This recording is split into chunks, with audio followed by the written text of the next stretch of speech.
স্ত্রীকে প্রলুব্ধ করে নিয়ে যাওয়া ব্যভিচার ও মানহানির মামলা রয়েছে ক্রিকেটার নাসির হোসেন ও স্ত্রী তামিমার বিরুদ্ধে। এই মামলায় দোষী প্রমাণিত হলে নাসির হোসেনের সর্বোচ্চ 7 বছর ও তার স্ত্রী তামিমার 21 বছরের কারাদণ্ড হতে পারে বলে জানিয়েছেন বাদীপক্ষের আইনজীবী ইসরাত হাসান।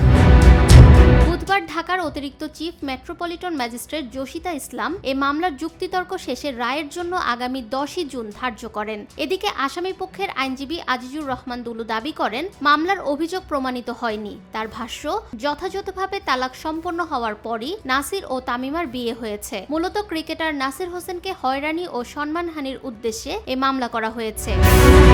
এর আগে গত 16 এপ্রিল মামলার সাক্ষ্য গ্রহণ শেষ হয়। 10 জন সাক্ষীর সাক্ষ্য নিয়েছে আদালত। 2022 সালের 9 ফেব্রুয়ারি একই আদালত নাসির হোসেন ও তামিমার বিরুদ্ধে অভিযোগ গঠনের মাধ্যমে বিচার শুরুর নির্দেশ দেন।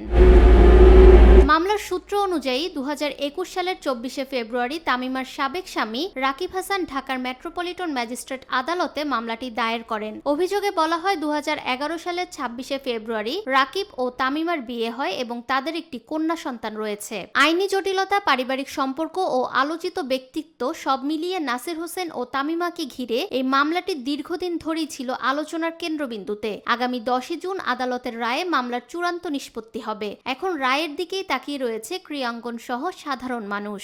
ফাহমিদা বিনতে আনোয়ার, নিরপেক্ষ।